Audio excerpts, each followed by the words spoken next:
Alhamdulillah wassalatu wassalamu ala Rasulillah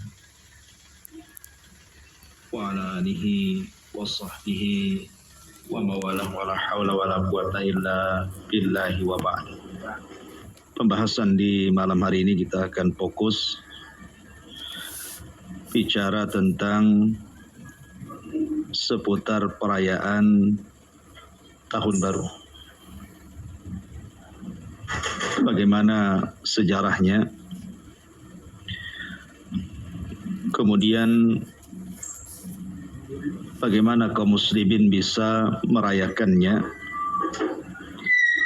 dan bagaimana pandangan ulama tentang orang yang merayakan Tahun Baru, kemudian apa yang harus dilakukan seorang muslim ketika menghadapi Tahun Baru. Inilah pembahasan yang kita akan bahas di malam hari ini. Waktu fiddin yang muliakan Allah Subhanahu wa Ta'ala, setiap agama itu pasti punya Tahun Baru. Setiap agama pasti ada tahun barunya. Seperti Islam ada Tahun Baru Hijriah. Kemudian orang-orang Nasrani juga sama. Kemudian kita kenal orang-orang Cina itu di negeri kita dengan perayaan Imlek. Kemudian juga di negeri kita ada namanya Tahun Baru Saka ya, atau bahasa lain Tahun Baru Nyepi. Biasanya dilakukan tanggal 1 bulan 10. Artinya semua agama itu punya tahun baru. Dari sini kita tahu bahwa ada sebagian tahun baru itu berlatar belakang ideologi agama. Ma'asyiral muslimin yang dimuliakan Allah Subhanahu wa Ta'ala, dalam bahasa Arab merayakan sebuah tahun baru yang sifatnya terulang hampir setiap tahun itu disebut dengan Al-Id. Makanya dalam Islam itu ada namanya Idul Adha dan Idul Fitri karena dirayakan setiap tahun. Ya, dirayakan setiap tahun. Ma'asyiral muslimin yang dimuliakan Allah Subhanahu wa Ta'ala,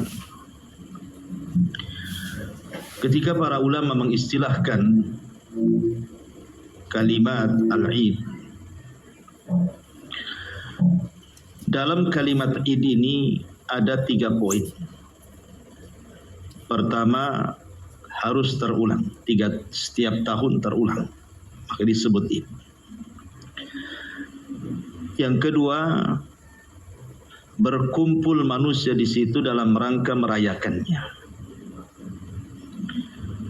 Kemudian yang ketiga, ada amalan-amalan khusus yang dilakukan pada saat Id itu tiba. Seperti dalam Islam, Idul Fitri dan Idul Adha itu terulang setiap tahun. Kemudian berkumpul manusia untuk merayakan Idul Fitri dan Idul Adha. Kemudian ada amalan-amalan khusus yang dilakukan saat datangnya Id itu, seperti sholat Id, baik Idul Fitri atau Idul Adha, ataupun ketika Idul Adha ada namanya ritual kurban. Itulah disebut Id. Berarti yang namanya hari raya setiap agama itu dilatar belakangi sebuah ideologi, bukan hanya semata-mata berkumpul bersenang-senang. Ma'asyiral muslimin yang dimuliakan Allah Subhanahu wa Ta'ala, adapun terkait dengan kalender Masehi yang setiap 1 Januari di negeri kita ini diramaikan dengan perayaan Tahun Baru. Kenapa kemudian disebut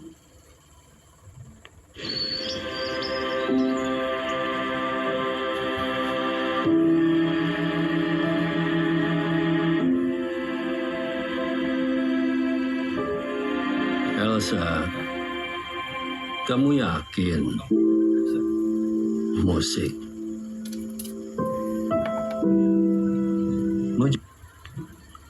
Masehi, apakah ada terkait dengan kelahiran Isa bin Maryam sehingga disebut Masehi gitu ya? Kalau kita lihat sejarah, sebenarnya tahun baru ini sudah dilakukan jauh sebelum orang-orang Nasrani melakukannya. Ketika dilakukan oleh orang-orang Romawi kuno.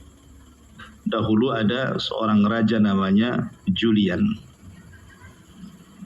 Dia membuat kalender, maka disebut kalender Julian. Dialah yang pertama kali membuat kalender.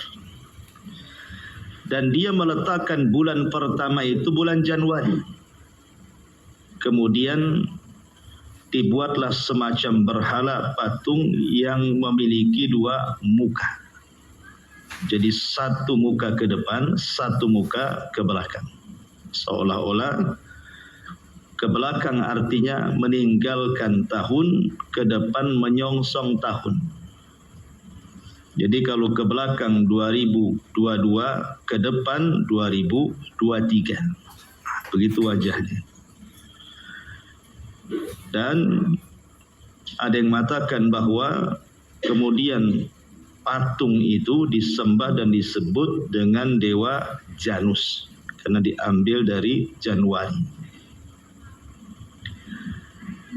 Ma'asyiral muslimin yang dimuliakan Allah Azza wa Jalla, Kaisar Julian ini, Kaisar Romawi kuno dulu, ketika membuat kalender itu, maka dikenal akhirnya nama-nama kalender Masehi itu, dan semua memiliki makna.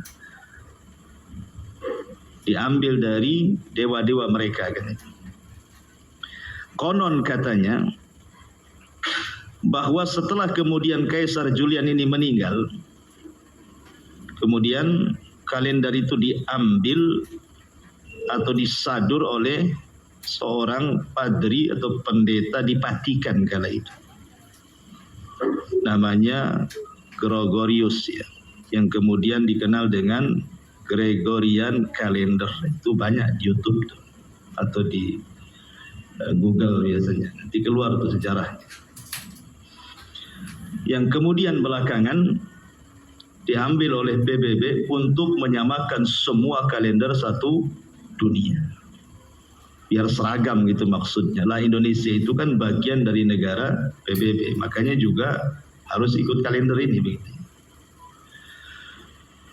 Lah ma'asyiral muslimin yang dimuliakan Allah Azza wa Jalla. Berarti dari sini kita tahu bahwa ada ideologi di balik perayaan tahun baru itu. Ideologinya apa? Ideologinya karena ini adalah ritual yang dilakukan orang-orang Romawi ketika mereka menyembah dewa Zeus. Jadi setiap 1 Januari mereka rayakan. Belakangan kemudian disadur oleh orang-orang Majusi. Orang-orang Majusi itu menyadur perayaan Romawi yang kemudian dikenal dalam sejarah dengan Nairuz dan Mihrajat namanya. Dan itu yang diingkari Rasul ketika hijrah dari Mekah ke kota Madinah. Anas bin Malik radhiyallahu an menceritakan, jadi ketika Nabi SAW kemudian hijrah dari Mekah ke Madinah, dilihatnya orang-orang Madinah itu sedang bermain-main. Ingat, mereka hanya bermain-main saja, bersenang-senang saja. Mungkin makan-makan, kumpul-kumpul, tidak ada ritual ibadah, hanya senang-senang saja kan itu. Biasa mereka lakukan setiap tahunnya seperti itu, perayaan Nairuz dan Mihrajat. Dan Nabi SAW kemudian mengatakan kepada orang-orang Madinah, perayaan apa yang kalian sedang rayakan ini?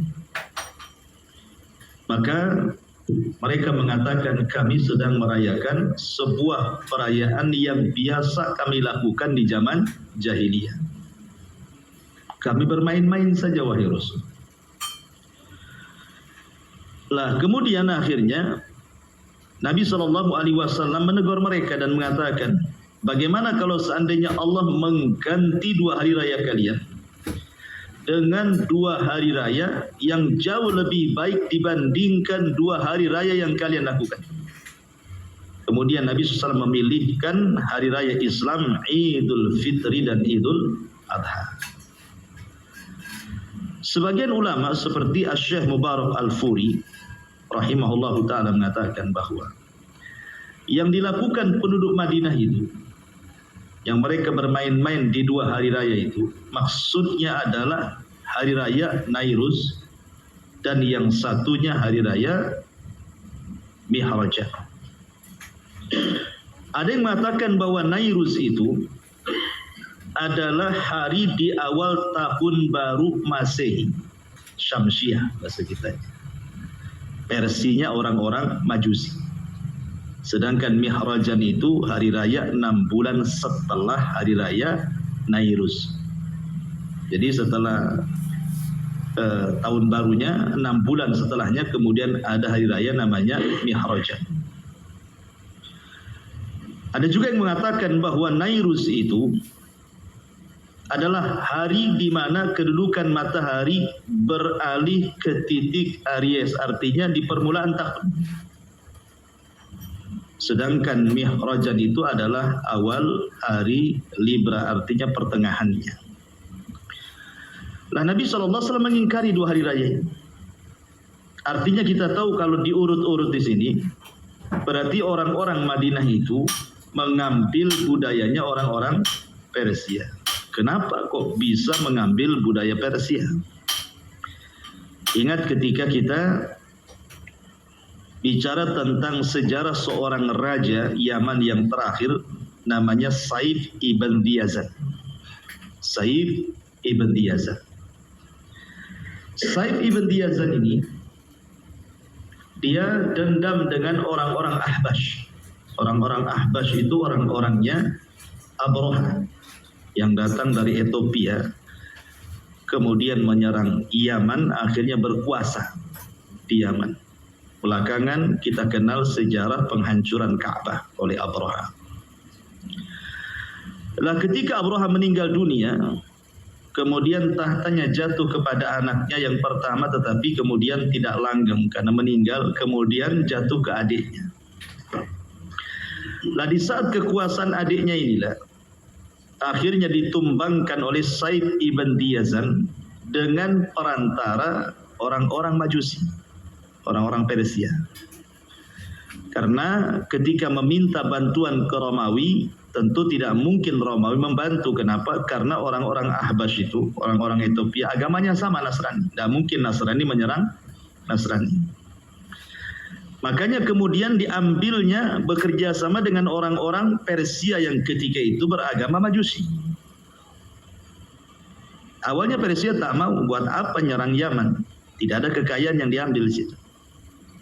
Tapi kemudian mereka akhirnya setuju dengan mengerahkan orang-orang jahat yang dipenjara, biar kalaupun kalah kerajaan tidak rugi. Karena yang dikerahkan orang-orang penjahat dalam penjara kan gitu. Tapi Allah takdirkan menang pula. Akhirnya kemudian Saif ibn Diyazan jadi raja Yaman, tetapi di bawah kekuasaan Persia. Lah ketika itulah Persia mencengkram negeri Arab.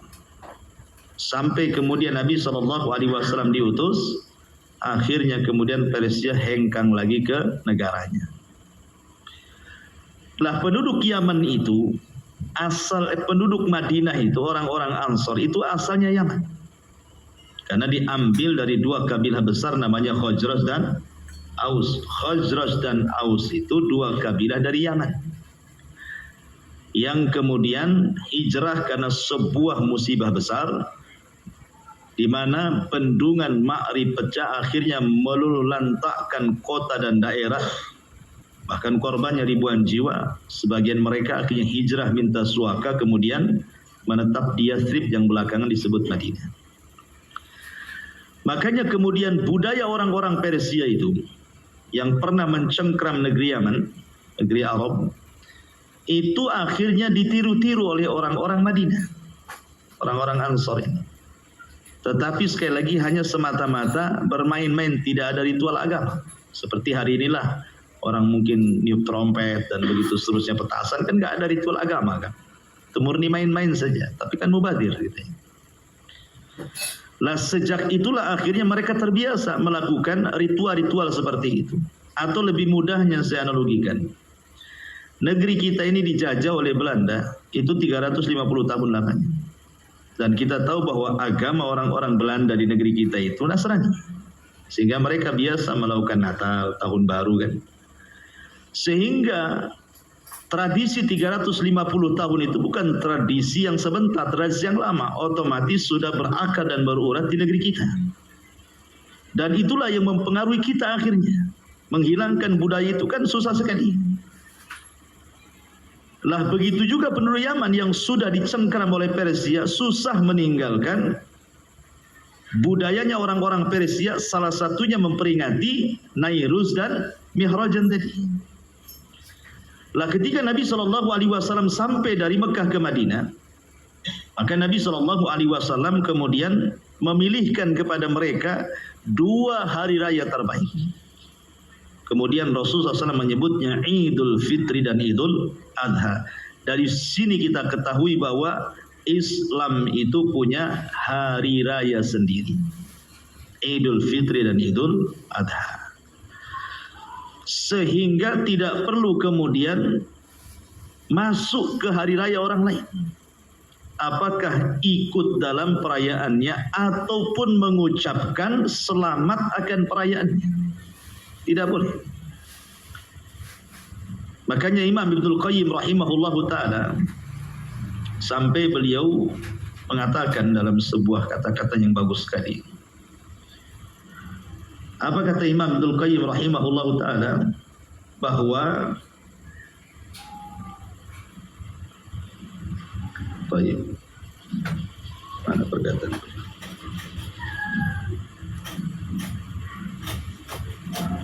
Pula. Intinya bahwa kata beliau, at-tahni'atu li'a'yadil kuffar, mengucapkan selamat kepada hari raya idnya orang-orang kafir. Apakah selamat hari Natal gitu ya, atau selamat tahun baru, maka ini beliau mengatakan haramun bil ittifaq. Itu kata beliau, haram secara kesepakatan ulama. Kalau sudah disebut kesepakatan ulama, berarti majalnya bukan majal ikhtilaf wal ijtihad. Di sini bukan ranahnya perselisihan ulama atau ijtihad para ulama, bukan. Tetapi kalau sudah sepakat, ya sepakat, nggak ada khilaf. Karena muncul orang belakangan akhirnya mencari-cari dalih untuk membenarkan bolehnya mengucapkan selamat kepada perayaan hari raya orang lain. Padahal ulama kita mengatakan haramun bil ittifaq, haram secara kesepakatan, tidak ada khilaf dan bukan ranah ijtihad. Karena dalil-dalilnya sangat banyak, baik Al-Quran ataupun Sunnah Nabi SAW.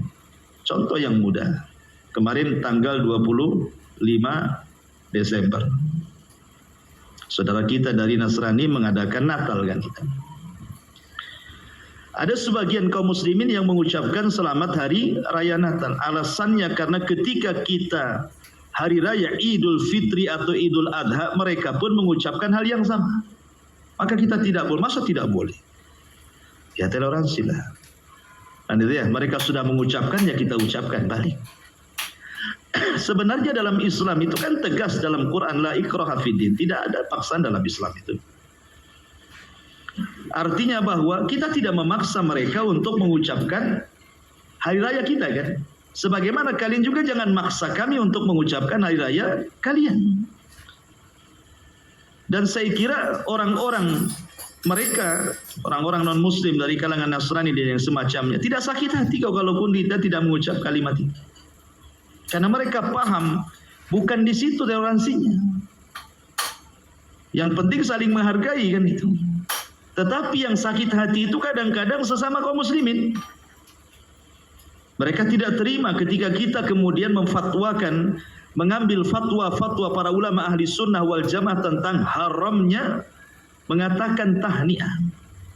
Ya. Karena memang konsekuensinya berat, ikhwan. Mengucapkan selamat Natal itu berat sekali bagi kita kaum muslimin. Ya. Karena bagaimanapun seolah-olah kita dipaksa dengan 3 perkara jadinya. Pertama, meyakini bahwa Isa itu anak Tuhan. Sementara Allah Subhanahu wa taala membantah soal itu. Qul huwallahu ahad, Allahus samad, lam yalid wa lam yulad. Jelas dalam Islam, lam yalid wa lam yulad. Tidak dilahirkan dan tidak melahirkan.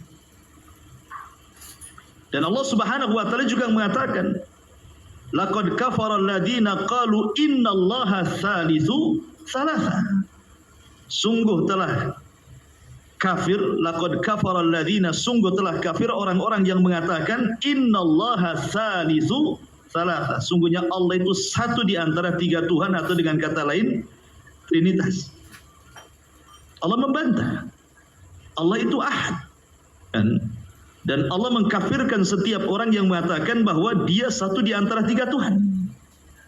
Ini satu. Yang kedua, mengakui bahwa Isa itu mati di tiang salib.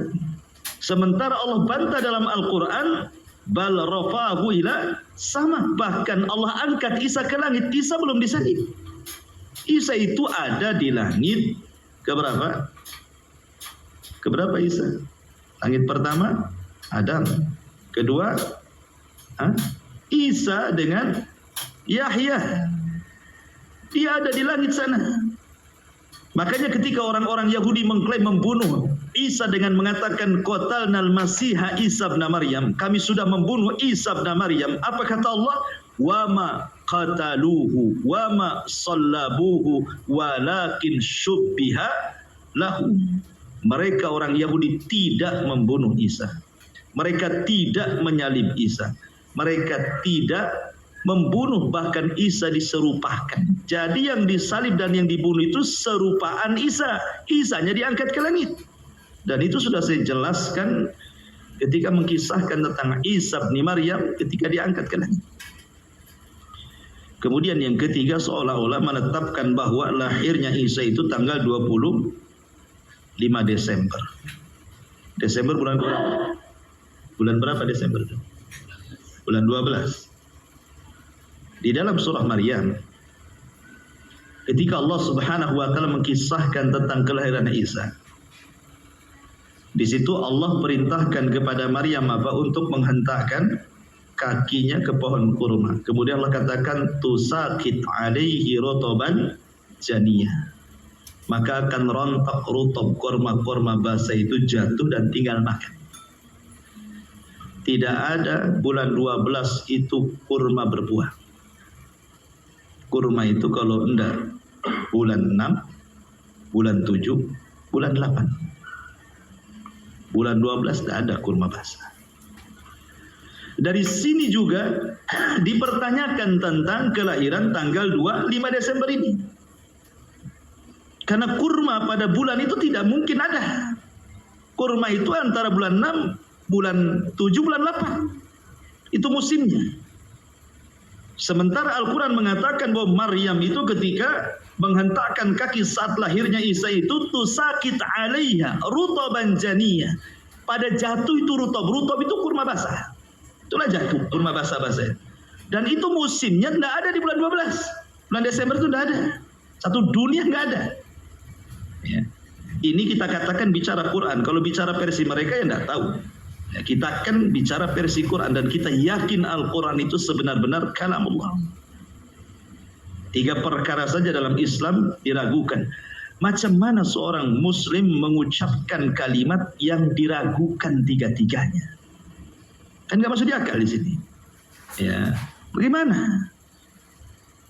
Seolah-olah kalau kita mengucapkan itu hakikatnya di situ mengakui tentang ketuhanan Isa, seolah-olah seperti itu. Kan ini kan kufur, ikhwan. Makanya kita katakan kita kaum muslimin sebaiknya tidak mengucapkan kalimat itu, baik hari raya Natal ataupun hari raya Tahun Baru, karena di belakangnya ada ideologi agama. Itu masalahnya. Ada ideologi agama, dan ideologi agamanya mengarah kepada kesyirikan, kufur. Seperti Tahun Baru karena dulunya dilakukan para penyembah dewa Zeus kan gitu ya. Kemudian Natal karena meyakini Isa itu anak Tuhan. Itu masalahnya. Tetapi walaupun demikian ikhwan, bukan berarti dengan kita tidak mengucapkan hari raya itu, kemudian kita katakan bahwa kita benci dengan mereka. Tidak. Karena Islam juga mengajarkan di dalam surah Al-Mumtahanah ayat 8, Allah mengatakan, La yanhakumullahu 'anil ladzina lam yuqatilukum fid dini wa lam yukhrijukum min diyarikum an tabarruhum wa tuqsitu ilaihim innallaha yuhibbul muhsinin. Allah tidak melarang kalian dari orang-orang yang tidak memerangi kalian dalam agama dan tidak mengusir kalian dari rumah-rumah kalian untuk berbuat baik kepada mereka dan berbuat adil kepada mereka, karena Allah suka dengan orang-orang yang berbuat adil. Artinya kita tetap menghargai mereka. Buktinya Abdullah ibn Abbas radhiyallahu anhuma, beliau suka memberikan hadiah kepada orang Yahudi di zaman itu. Bahkan Nabi SAW pembantunya juga Yahudi. Sampai dijelaskan dalam hadis Bukhari, Nabi SAW suatu ketika menjenguk orang Yahudi yang sakit, yang dulunya pernah membantu di rumah.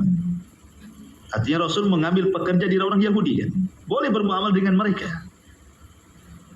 Ketika kemudian Nabi SAW datang, maka Nabi SAW memandang anak Yahudi ini dan mengatakan, Ya gulam aslim, wahai gulam, mau enggak kau masuk Islam? Maka orang Yahudi ini menatap wajah Nabi, sekali-kali menatap wajah bapaknya, kata bapaknya, Ati Abul Qasim, sudah ikuti saja apa yang dikatakan Nabi Qasim. Kenapa bapaknya ngomong begitu? Karena tahu kebaikan Rasul kepada anaknya. Maka orang Yahudi ini mengatakan, Asyhadu an la ilaha illallah wa annaka rasul. Kemudian meninggal. Maka Nabi mendoakan, Alhamdulillahilladzi anqadhahu minan nar. Ya Allah, selamatkan, segala puja dan puji hanya milik Allah yang telah menyelamatkan anak ini dari kobaran api neraka. Bahkan dalam sebuah hadis Rasul mengatakan, dalam riwayat Imam Baihaqi, Nabi mengatakan, Man zalama mu'ahidan awin taqasahu haqqan. Barang siapa yang mendolimi kafir mu'ahid, kafir yang ada perjanjian dengan kita, atau mengurangi haknya, di ujung hadis Rasul mengatakan, fa'ana hajijuhu yaumal qiyamah, kata Rasul, aku yang akan berhujjah untuk dia pada hari kiamat. Bahkan dengan tegas Rasul mengatakan, man qatala dhimmiyan lam yajid raihatal jannah. Siapa yang memerangi dhimmi, kafir yang hidup satu masyarakat dengan kita, maka dia tidak akan mencium bau surga. Tetap kita hargai mereka. Kalau mereka memang susah, fakir, perlu makan, kita kasih makan. Kita kasih sedekah kepada mereka. Dalam Islam seperti itu. Makanya Nabi SAW ketika memperlakukan Sumamah ibn Asal itu, seorang tawanan kafir, Nabi SAW tidak menyakiti dia. Cuman Rasul hanya merantai di tiang masjid. Kemudian dia menyaksikan kebaikan para sahabat, berakhir dengan masuk Islamnya Sumamah itu. Dari sini ikhwatu fiddin yang dimuliakan, bukan berarti ketika kita tidak mau mengucapkan selamat hari Natal atau selamat tahun baru, kemudian mutlak kita benci mati kepada mereka. Tidak. Kan ada batasan-batasannya. Maka malam ini sedikit saya akan jelaskan tentang beberapa perkara. Kenapa kita tidak mau mengucapkan kalimat-kalimat seperti itu, apalagi terlibat dalam acaranya, baik menggunakan atribut atau yang semacamnya. Ma'asyiral muslimin yang dimuliakan Allah Subhanahu wa taala. Kita mulai dari pembahasan pertama tentang hukum al-muwalah. meletakkan loyalitas kepada orang kafir. Kenapa saya ingin membahas permulaan ini dengan membicarakan tentang al-mualat, berloyalitas. Tidak boleh haram memberikan loyalitas kepada orang kafir. Karena kita bicara tentang hari raya yang dibentuk oleh orang-orang kafir. Maka kita akan mengambil asas dasar hukumnya dulu sebelum kita menetapkan hukumnya. Syekhul Islam Ibnu Taimiyah rahimahullahu taala mengatakan dalam kitabnya Al-Fatawa, aslul mualati hiyal mahabbah. Asal kata mualah, loyalitas itu adalah karena tertanam kecintaan dalam hati kepada seseorang. Dan itu lawan daripada al-mu'adat, kebencian.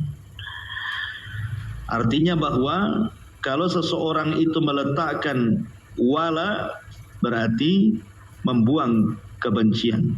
Kalau seseorang itu menetapkan kebencian, berarti menghilangkan kecintaan.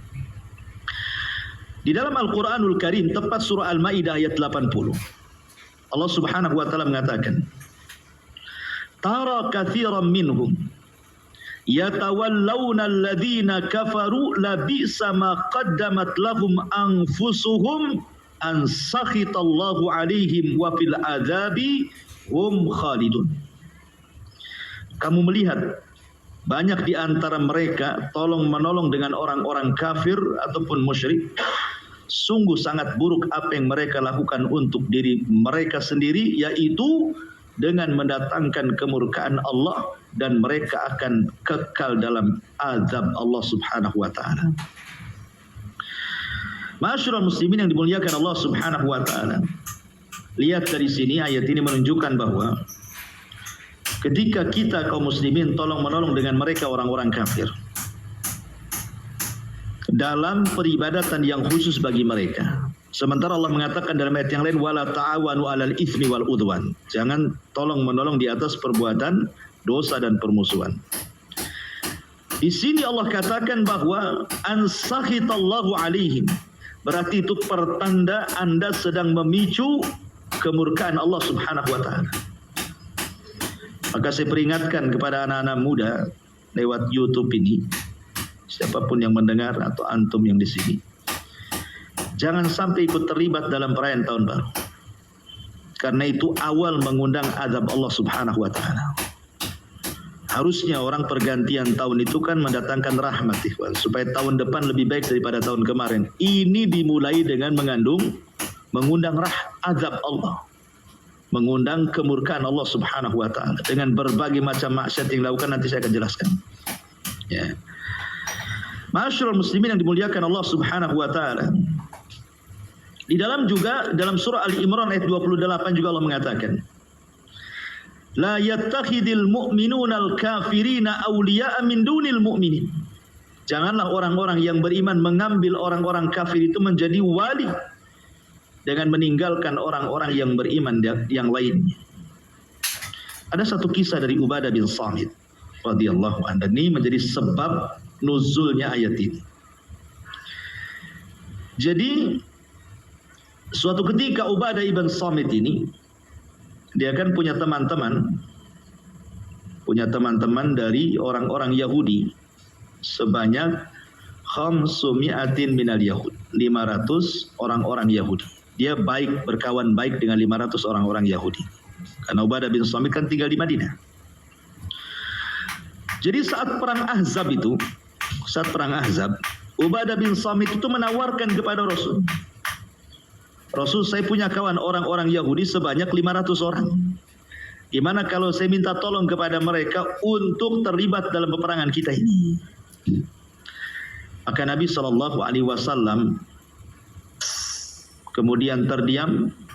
Akhirnya turunlah ayat la yattakhidil mu'minunal kafirina awliya min dunil mu'minin. Janganlah orang-orang yang beriman mengambil orang-orang kafir menjadi wali dengan meninggalkan orang-orang mukmin yang lainnya. Rasul tidak mau menggunakan jasanya mereka, ya, karena takut tertanam loyalitas. Ya. Ma'asyiral muslimin yang dimuliakan Allah Subhanahu wa taala. Kemudian juga dalam hadis Itban ibn Malik radhiyallahu anhu. Jadi suatu ketika ada seseorang yang berkata di majelis Nabi sallallahu alaihi wasallam. Di majelis Nabi sallallahu alaihi wasallam, "Aina Malik ibn Duhshun?" Mana Malik ibn Duhshun? Maka yang lain mengatakan, jangan sebut-sebut Malik ibn Duhshun, dia munafik. Maka Nabi SAW ketika itu menegur, la taqul, jangan kau katakan seperti itu. La taqul dzalik. Jangan kau lakukan seperti itu. Amma sami'tahu yaqulu la ilaha illallah yabtaghi bidzalika wajhallah. Bukankah kau sudah mendengar Malik ibn Duhshun mengucapkan la ilaha illallah karena mengharap wajah Allah? Kata Nabi. Maka orang yang mengatakan munafik ini mengatakan, ya Rasulullah, Allah wa Rasuluhu a'lam. Fa inna nara wajhahu wa nasihatahu ilal munafikin. Bukan begitu wahai Rasul, aku mengatakan dia munafik karena aku lihat dia suka mengarahkan wajahnya dan nasihat-nasihatnya kepada orang munafik. Tapi Nabi SAW mengatakan tidak. Dia tidak seperti itu. Seandainya Rasul tidak mengucapkan kalimat itu, tentu Malik ibn Duhshun memang orang yang meletakkan loyalitas kepada orang munafik. Dan itu dilarang. Tidak boleh meletakkan wala kepada siapapun, kecuali kepada Allah, Rasul dan orang-orang yang beriman. Ya, karena itu bentuk loyalitas kita. Makanya Hatib ibn Abi Balta suatu ketika membocorkan rahasia penyerangan Rasul di Fatu Mekah. Dia ngirim surat, tapi kemudian keburu wanita yang mengantar suratnya ketangkap oleh hangatnya jaga imun tubuh. AMH jahe merah setiap hari. Oleh Ali. Kemudian dihantar kepada Rasul surat itu sampai Umar mengatakan da'ni adrib unuqa, Rasul biar saya penggal tuh lehernya si Hatib. Kurang ajar, masa mau membocorkan penyerangan ini katanya. Tapi kemudian Rasul memanggil Hatib. Apa maksudnya? Kau mengirim surat membocorkan penyerangan Fathu Makkah ini. Maka Hatib menjelaskan bahwa masalahnya Rasul, aku punya keluarga di sana, aku punya bisnis di sana dan begitu seterusnya. Maka Nabi SAW kemudian mengatakan kepada para sahabat di tengah-tengah itu, sesungguhnya Hatib tidak hendak membocorkan. Dan dia adalah orang yang terlibat dalam perang Badar. Sementara orang yang terlibat dalam perang Badar dikatakan Rasul apa? Lakukan sesukamu karena Allah sudah mengampuni dosa-dosamu. Lihat Hatib saja ketika ngirim surat hampir dipenggal tuh kepalanya kalau bukan karena orang yang terlibat dalam perang Badar kan gitu ya. Karena memang dalam Islam tidak boleh seseorang meletakkan apa? Loyalitas kepada orang kafir. Ya. Lalu apa kaitan kemudian dengan tahun baru itu? Karena kalau kita terlibat itu sama saja kita meletakkan loyalitas kepada mereka, itu masalahnya. Karena sekali lagi setiap tahun baru itu ada ideologi yang terselubung di dalam. Lah kenapa demikian? Sebab kalau orang sudah meletakkan loyalitas, pembahasan yang kedua jatuh kepada apa? Tasyabbuh. Jatuh kepada tasyabbuh bil kufar, menyerupai orang kufar. Dan Nabi SAW mengatakan man tasyabbaha biqaumin fahuwa minhum. Siapa yang menyerupai sebuah kaum, maka dia tergolong kaum tersebut. Ma'asyiral muslimin yang dimuliakan Allah Azza wa Jalla, 14 abad yang silam Rasul sudah mewanti-wanti sebenarnya tentang persoalan tasyabbuh di sini. Dalam sebuah hadis yang disepakati Bukhari Muslim, kata Nabi SAW, la tattabi'anna sanana man qablakum shibran bi shibrin wa dira'an bi dira'in hatta law salaku juhra dhabbin la salaktumuhu. Qalu ya Rasulullah al-yahud wan nasara, qala faman. Kata Rasul, kalian akan mengikuti tata cara mereka sejengkal demi sejengkal. Ketika kurang, sehasta demi sehasta. Ketika kurang, boleh jadi mungkin semeter demi semeter, sekilo demi sekilo, semil demi semil, dan begitu seterusnya. Sampai kalau seandainya mereka masuk ke lubang biawak yang lika-liku di dalam lubang tersebut, kalian ikut juga di belakangnya.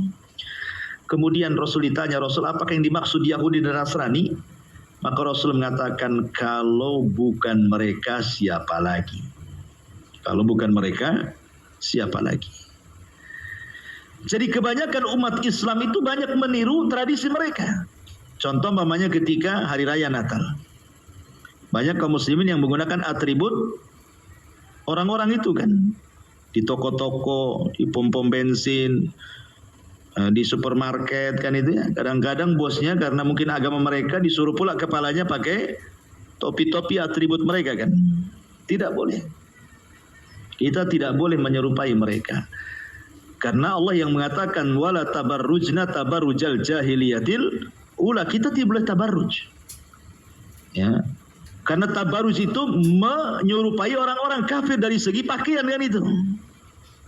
Maka apapun yang merupakan kekhususan mereka, maka tidak boleh. Kecuali kalau pakaian itu bukan kekhususan mereka. Semua orang pakai. Kayak kaos gitu kan, semua orang pakai kan. Mereka pakai, kita pakai. Nah.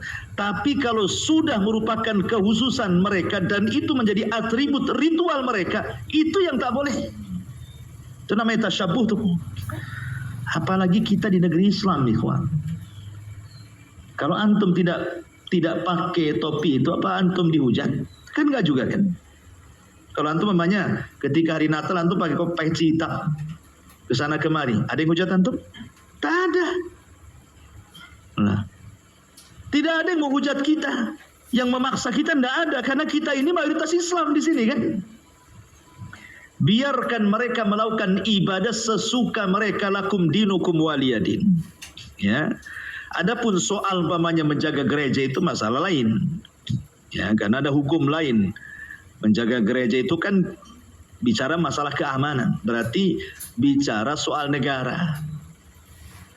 Jadi kalau negara mengerahkan kepolisian untuk mengamankan, itu sudah tugas negara, atau negara minta kepada sipil untuk ikut jaga, ya tidak masalah.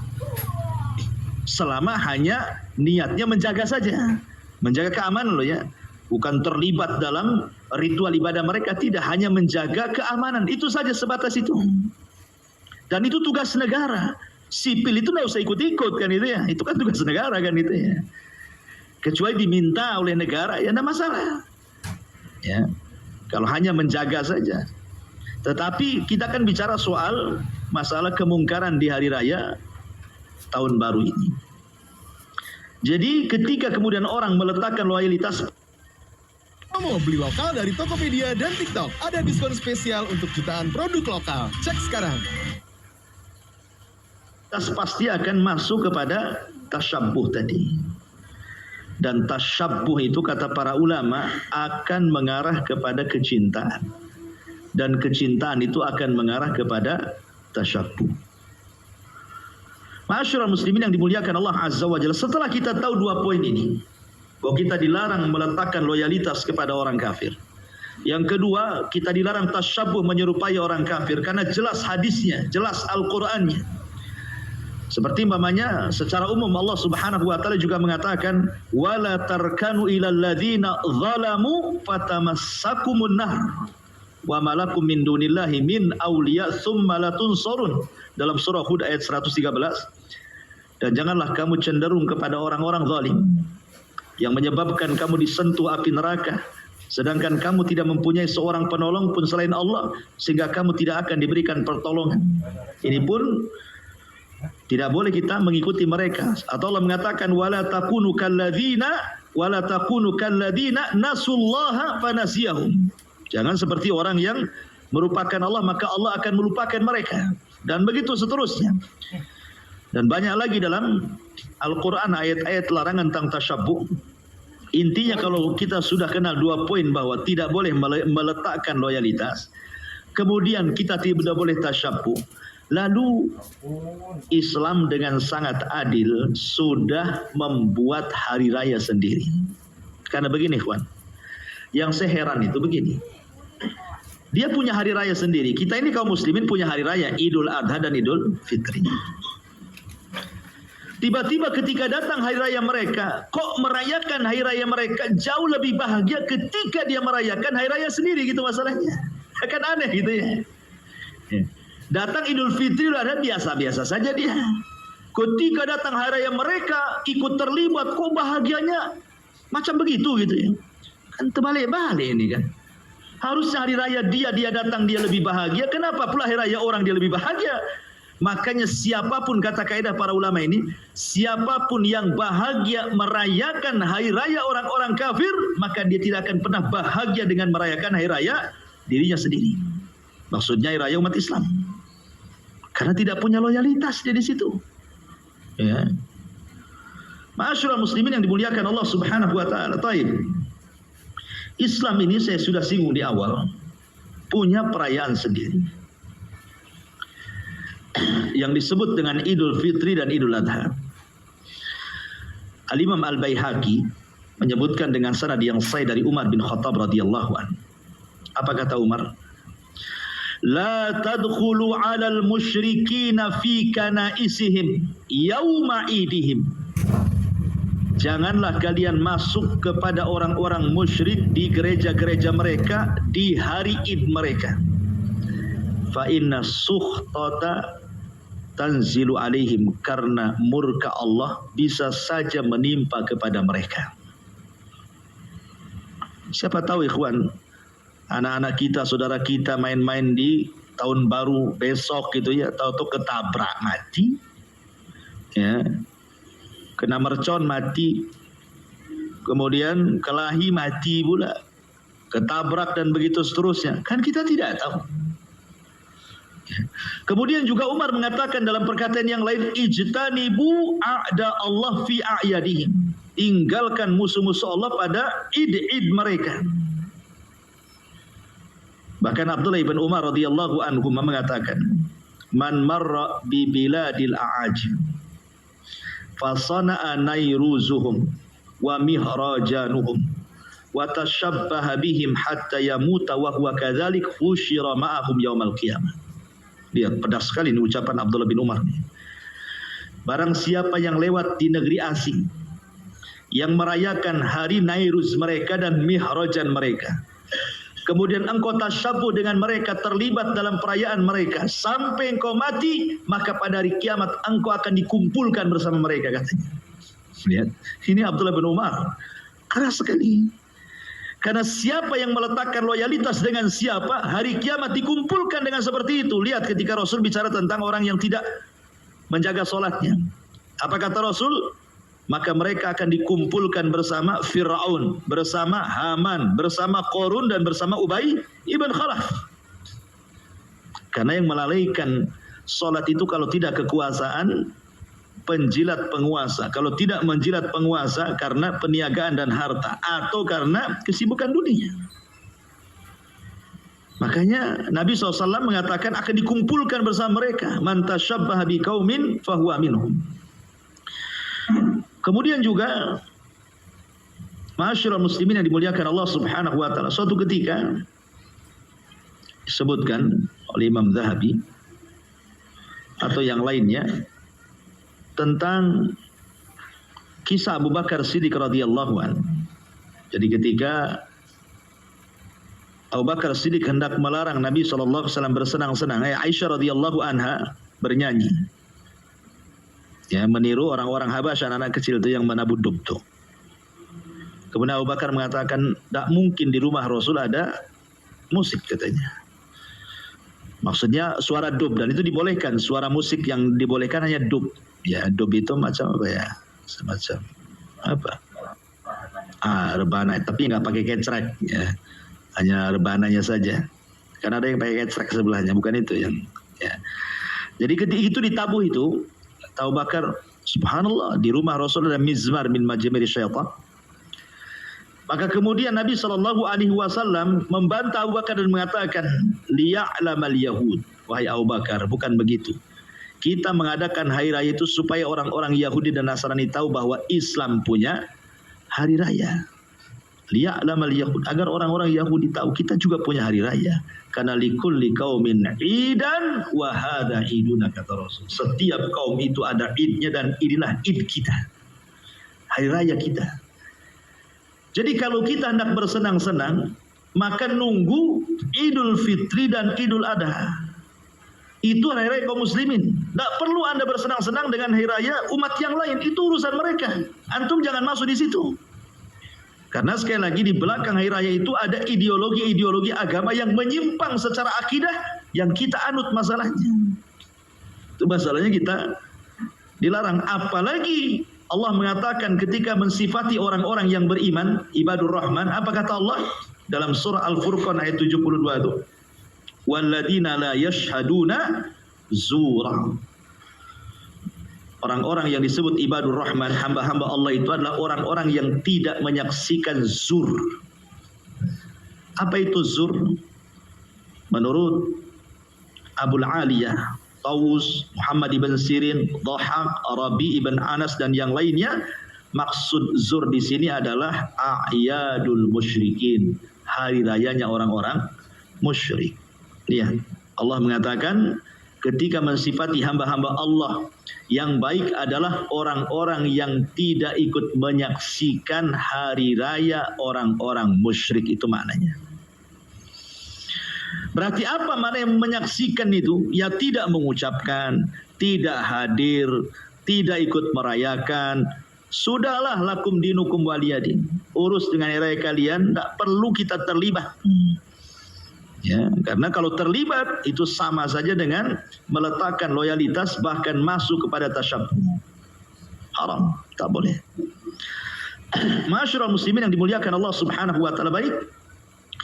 Apa sebenarnya kerusakan-kerusakan ketika antum terlibat dalam hari raya tahun baru itu? Kerusakan apa yang antum akan dapati di situ?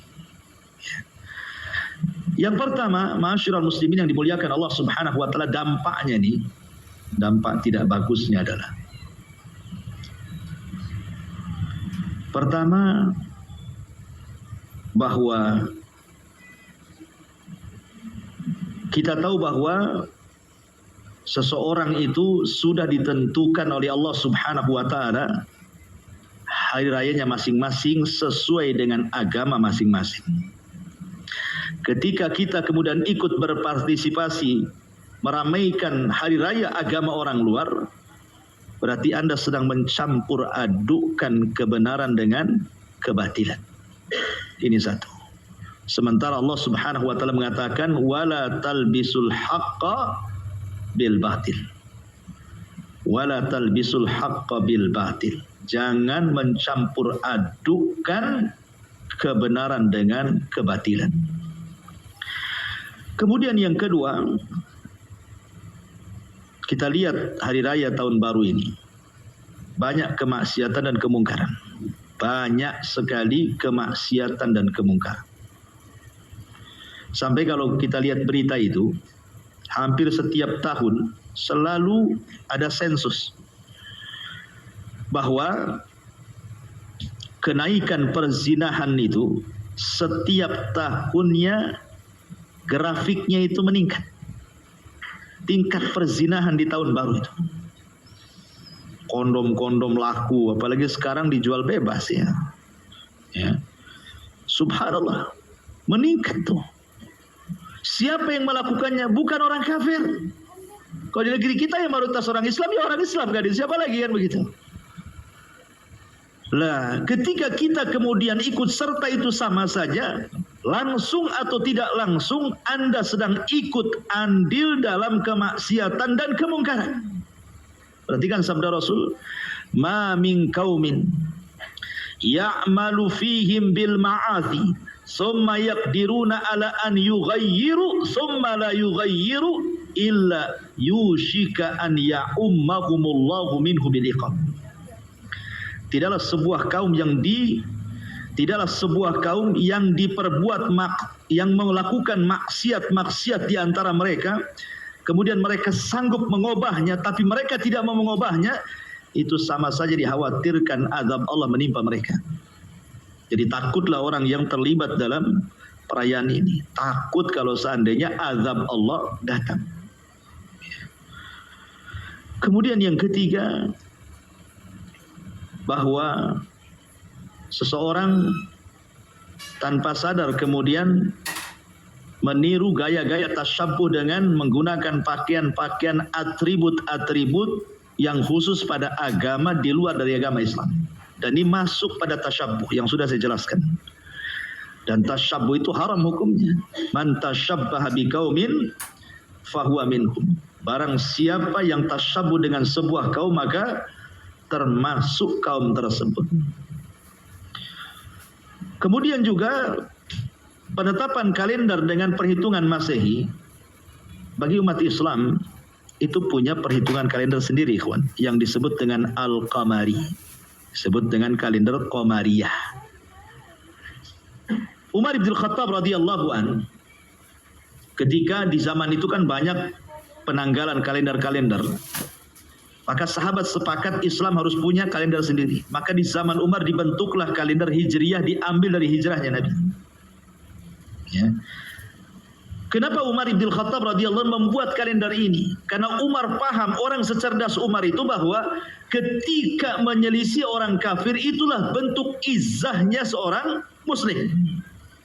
Makanya ketika Nabi SAW mengatakan la yazalul nas bi khairin ma'ajjalul fitra wa yuakhiru sahur. Akan senantiasa manusia itu di atas kebaikan, di atas kejayaan ketika mereka mengakhirkan sahur dan menyegerakan berbuka. Pertanyaan sederhana, apa hubung kait sahur dan buka dengan kejayaan Islam? Itu kan soal makan. Masa makan bisa menjayakan Islam? Bukan itu pemahamannya. Pemahamannya Nabi SAW mengatakan bahwa Islam itu akan jaya ketika mereka mengakhirkan sahur dan menyegerakan berbuka. Karena dibalik menyegerakan berbuka dan mengakhirkan sahur itu ada mukhalafatul kufar. Kita sedang menyelisih orang kafir. Karena orang kafir kalau berbuka nunggu bintang dulu muncul. Ketika kita menyelisih orang kafir, di sini letak kejayaannya. Maka apapun yang menyelisih mereka itu jayanya umat Islam. Berarti kita tidak sedang dijajah gitu maksudnya kan. Itulah nasib negeri yang dijajah, mau tidak mau mengikuti budaya yang menjajahnya. Karena melihat orang-orang barat itu mungkin maju, Eropa itu wah maju, lebih tinggi dibandingkan kita, akhirnya lama-lama bergaya mereka pula. Ya, karena mereka lebih maju katanya. Bukan begitu. Sedikit demi sedikit kita jayakan Islam, selisih mereka. Kita harus menyelisih mereka. Dalam soal ritual ibadah itu harus menyelisih mereka. Kalau soal dunia itu lain cerita. Kita kan cerita agama di sini. Ya, makanya kenapa kemudian Umar bin Khattab membuat penanggalan Hijriah untuk menyelisih orang-orang kafir. Walaupun kenyataannya kita sendiri masih tidak bisa meninggalkan kalender Masehi kan itu. Tetap saja menggunakan kalender Masehi. Hijriah itu yang hafal cuma satu, Ramadan. Kemudian Syawal. Nah, itu kan ada puasa. Habis itu udah bingung. Ya, mana Dzulqa'dah, mana Dzulhijjah, mana Muharram, ini bulan apa, bulan ini pun tak tahu kita. Karena gajiannya nggak pakai bulan itu masalahnya. Kapan gajiannya? 1 Muharram? Enggak juga. Gajiannya pakai bulan Masehi ya. Masyarul muslimin yang dimuliakan Allah Azza. Belum lagi secara umum kerusakannya kan, seperti mengganggu ketenangan masyarakat. Karena tidak semua masyarakat juga suka dengan suara petasan, suara trompet, kan nggak suka juga. Apalagi di antara mereka ada yang sakit, mungkin terganggu. Kemudian yang lebih parah pemborosan harga petasan itu, saya kira mungkin 100-200 ribu, ada yang juta-juta juga rupanya harganya itu kan. Bayangkan kan sayang, beli juta-juta, beli mercon itu. Coba diberikan fuqara wal masakin. Manfaat bagi orang-orang fuqara wal masakin. Belum lagi mengkonsumsi makanan, minuman berlebihan, berhura-hura di malam itu. Belum juga perbuatan dosanya, zinahnya, khomernya, ikhtilatnya. Belum lagi kemudian lebih parah itu merusak sholat subuhnya, merusak qiyamul lailnya, karena dia harus tunggu jam 12 tuh masalahnya. Nunggu tuh jam 12 kan. Kalau jam 12 belum jam 12 nggak ada petasan tuh. Petasan kecil-kecil aja itu anak petasan.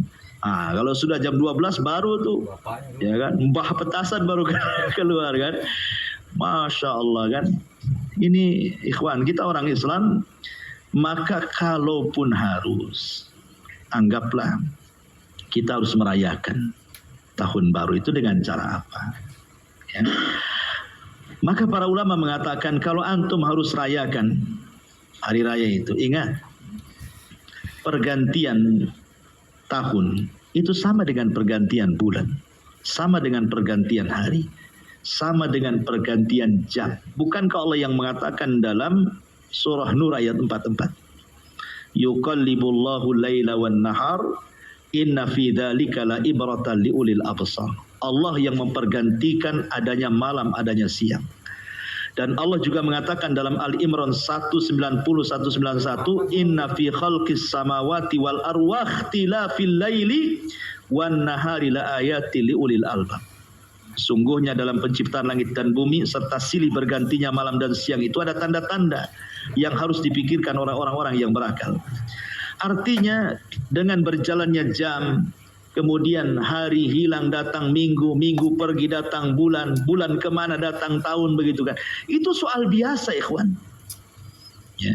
Sehingga yang harus antum pahami sebenarnya, kalau kita mengadakan tahun atau menghadapi tahun baru itu, yang harus kita pahami itu, sudahkah kita menghargai waktu yang terus berjalan ini, itu maksudnya. Sehingga para ulama mengatakan yang harus antum lakukan itu adalah muhasabah. Apa muhasabah itu? Artinya mengintrospeksi diri sendiri. Introspeksi itu ada dua. Introspeksi itu yang sedang berlaku, yang sudah berlaku dan yang akan datang. Ini yang sudah berlaku, antum berpikir apa kekurangan antum? Mungkin tahun kemarin ini sholatnya bolong-bolong, puasanya jarang-jarang, sedekahnya pelit-pelit, zikirnya jarang, baca Qur'annya iya juga jarang, silaturahim jarang, masih durhaka dengan orang tua, dan begitu seterusnya. Itulah introspeksi yang sudah berlalu. Ya.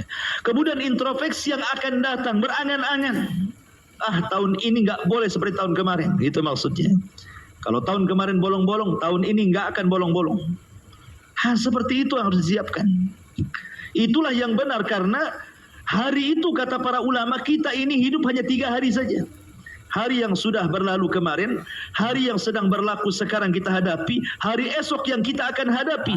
Yang berlalu tidak mungkin berjumpa kembali. Yang akan datang belum tentu juga kita akan berjumpa dengan hari yang akan datang. Yang mungkin kita bisa lakukan yang sekarang ini. Dari sila kemudian ulama mengatakan, Fudail ibn Iyad, ahsin fima baki yughfar laka fima madha. Perbaiki yang sedang berlaku, Allah ampuni yang sudah lalu. Tapi kalau engkau idza asa'ta, kalau kau jelek melakukan apa yang sedang antum lakukan, maka Allah akan mengadab yang sudah berlalu, yang sedang Anda lakukan juga sama. Dari sini sebenarnya yang harus dilakukan ketika menghadapi tahun baru itu adalah introspeksi diri. Kemudian bekali hidup ini dengan ibadah kepada Allah. Karena Rasul mengatakan kullun nas yaghdu fabai'un nafsah famu'tikuha au mubikuha. Setiap hari manusia ini melanjutkan perjalanan hidupnya, keluar mempertaruhkan dirinya. Ada yang membebaskan dirinya dari api neraka, ada pula yang mencelakakan dirinya dan dimasukkan ke dalam neraka, naudzubillah. Manusia ini terus berjalan ikhwan. Wa hadainahu najdain. Allah pilih 2 jalan, kau mau pergi ke mana? Ya. Maka kita tidak tahu di tahun baru ini kita masih hidup atau tidak masalahnya. Maka kenali tujuan seorang muslim. Kul inna salati wa nusuki wa mahyaya wa mamati lillahi rabbil alamin. Katakan ya Muhammad, sesungguhnya salatku, penyembelihanku, hidupku dan matiku aku serahkan kepada Rabb pencipta semesta alam ini. Wallahu a'lam bishawab. Ini yang bisa saya sampaikan. Ya, mudah-mudahan ada manfaatnya. Sebelum saya tutup, ya kita buat ijab dulu, silakan. Kalau ada yang mau bertanya. Ya. Di malam tahun baru kan, ya. bagian kaum muslimin ada yang memang mereka tidak mengikuti langsung ya, tapi di lain tempat tuh mengadakan acara keagamaan gitu. Iya. Zikir bersama aja. Seperti itu Pak ya. Iya, paham. Ya, alhamdulillah. Adapun mengkhususkan tahun baru tentu tidak ada contoh. Tapi kalau bertepatan jadwalnya di tahun baru, makanya saya kajian tepat pula malam besok. Ya, itu kan rutinan, kan itu. Ya kan tidak mengkhususkan namanya kan. Kalau mengkhususkan itu perlu dalil namanya. Tapi kalau bertepatan dengan jadwalnya tidaklah. Ya kalau dia mengatakan Ustaz kan tahun baru itu kan kita lah begadang-gadang aja lah kan gitu. Nampak-nampak nengok mercon, kena goyah. Nah, tengok carilah tempat yang tinggi nengok-nengok. Saya kan cuma nengok-nengok saja Ustaz. Gak ngapa-ngapain. Ya. Justru Nabi melarang penduduk Madinah itu bukan sedang beribadah. Mereka sedang main-main, makan-makan, kumpul-kumpul, ngobrol-ngobrol. Itu yang dilarang Nabi. Ya. Ulang tahun kalian tuh loh. Tak baik karena itu ulang tahunnya Nairuz dan Mi'raj. Allah sudah gantikan dengan Idul Fitri dan Idul Adha. Yang begini saja dilarang. Ya, ya. Gimana yang jelas-jelas kemudian mengeluarkan uangnya, hadir di situ, merayakannya, apalagi sampai juga dengan maksiatnya, naudzubillah. Nah itu maksudnya, apalagi sampai dibumbui dengan perkara-perkara yang tidak diajarkan Nabi. Makin lagi parah kan. Ya sebaiknya maka banyak-banyaklah istighfar. Falyangdur, di mana ayatnya ya ayyuhalladzina amanu faltangdur nafsum ma qaddamat liqad. Hendaklah jiwa itu melihat apa yang akan terjadi besok. Setelah tahun baru itu antum mau menjadi apa gitu. Kita kan tidak tahu. Maka bertakwalah kepada Allah Azza wa Jalla. Wallahu a'lam bishawab. Ya. Ini tetangga nih orang kafir ini kan kita punya anak kecil. Kita tak belikan, sampai dia belum belikan anak kita. Karena dia anak kecil kan, dia beli tak 1, 3 dikasih anak kita juga. Aman cuma ya nggak mau kita suruh jangan tiup, buang atau tidak diterima.